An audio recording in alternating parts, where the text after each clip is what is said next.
Zikir kepada Rasulullah, Vokal Artifisial Intelijensi, Grup Zikir Legend Bungkah, disunting oleh Cu Tadi Ismayadi. Terkhusus untuk memperingati hari lahir Rasulullah Sallallahu Alaihi Wasallam di Masjid Nurul Falah Bungkah 12 Rabiul Awal 1448 Hijriah. Cahaya ilahi turun ke bumi melalui rahim Aminah suci. Muhammad lahir bawa misi menyelamatkan umat manusia.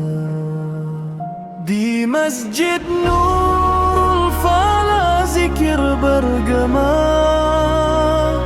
memperingati hari lahir Rasulullah dengan hati ikhlas tanpa riya.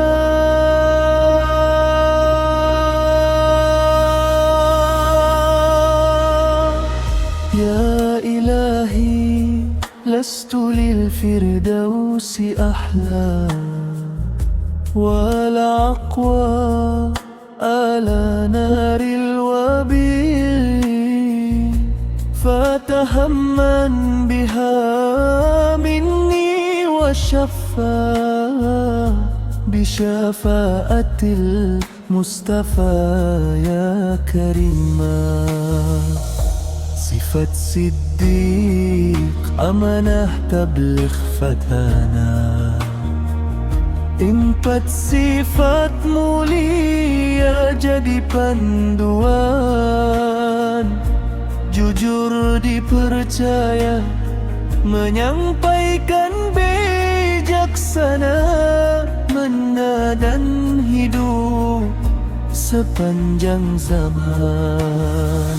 Di Masjid Nurul Falah zikir bergema memperingati hari lahir Rasulullah dengan hati ikhlas tanpa riya.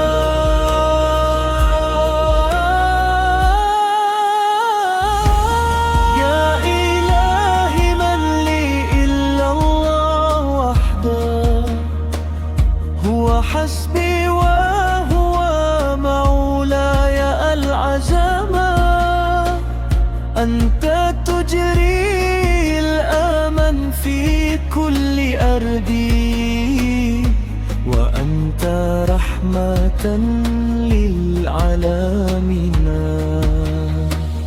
إنني أسألك توفيقا وحسنا خاتمة ومغفرة ورضاك. لا تخذلني يا إلهي يا سميمي يا مقلب القلوب وأبشرا. أخلاق الكريمة هي أسن جوار lembut hati sabar dalam uji, pemaaf dermawan penuh cinta, cerminan wajah Sang Mustafa. Di Masjid Nur